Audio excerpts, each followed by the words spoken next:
Shalom, I'm Rabbi Moshe Tom Heyn from Temple Israel of Greater Miami, and I'm here in the beautiful Bertha Abbott Sanctuary, where our services will be held this Friday night. I hope you can come. I won't be here, I'll be heading up to the mountains, but it will be a lay-led service, and it's an outstanding Torah portion this week that's worth reflecting on. It begins in chapter 22 in the book of Numbers, and the portion is called Balak, named after a Moabite king who felt threatened by the Israelites and wanted to hire a prophet to curse them. So he sends his messengers to this non-Jewish prophet who communicated directly with God. His name was Balaam. And they asked Balaam if he would come and curse the Israelites. He said, I'm not so sure, let me check with God and see what he says.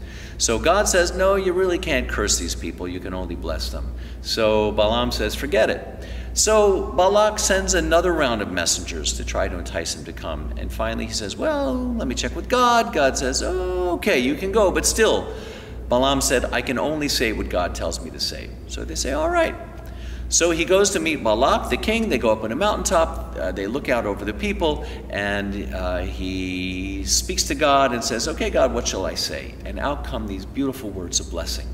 Now, Balak is incensed because he says, that's not what I hired you to do. So he says, maybe we didn't do it right. Let's try again. They go on another mountaintop. He looks out over the people, and then God speaks to him, and these beautiful words of blessing come forth again. So Balak is really not too happy about this, but he says, we'll try it one more time. They go to one more mountaintop, and then Balaam looks out over the people, and out come these words of blessing that we know from our morning liturgy. The words, Ma tovu ohalecha Yaakov.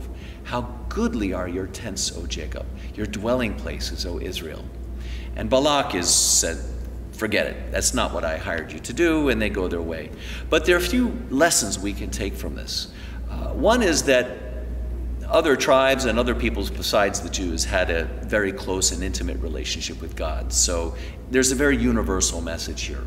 But what I think really speaks to me, at least in this moment now, is that we have to be able to yield to the Spirit. Whatever God or the Spirit wants to happen, we have to get out of the way to let that happen.